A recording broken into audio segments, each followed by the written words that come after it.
ഇതെന്താ കൊതുകുളത്തൽ കേന്ദ്രമോ? നിങ്ങൾക്ക് പോകുന്നത് എവിടെ ആണല്ലേ? ഇറങ്ങിയല്ല കേട്ടോ, നമ്മുടെ സ്വന്തം തൃശ്ശൂർ എവിടെ? ഗുരുവായൂർ നമ്മുടെ കണ്ണൻ്റെ തിരുനടയിലെ കുറേ ഹോട്ടലുണ്ട്. അത് NSSന്റെ ഹോട്ടലിൽ ഞങ്ങളൊന്ന് റൂം എടുത്ത അബദ്ധം പറ്റിപ്പോയതാണ്. ആ അമ്പലത്തിന് മുമ്പിലാണ് കിടന്നിട്ട് ഡോർമെറ്ററിലാണ് ഇതായിരുന്നു. NSSന്റെ റൂം ആകുമ്പോൾ എടുത്താ റൂം പുതുക്കിയിട്ടുണ്ട്. അതുപോലെ അന്യായ ചൂടാട്ടോ, 3-ാം തലയായിരുന്നു. അന്യായ ചൂടും അടിപൊളി കൊതുകിനൊക്കെ എന്നാ സൗന്ദര്യം അറിയും. പണ്ടാളകൻ സൗണ്ട് പോലും ഇല്ല കൊതുകിന് കേട്ടോ. മൂളലൊന്നുമില്ല.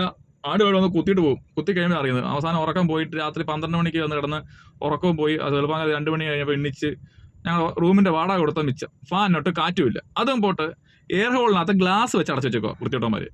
അത് കൊതുകുവല വെച്ച് നെറ്റിട്ട് അടച്ചില്ലെങ്കിൽ കുറച്ച് ഒരു ചൂടെങ്കിലും ഒഴിവായി പോയി റൂമിനകത്ത്.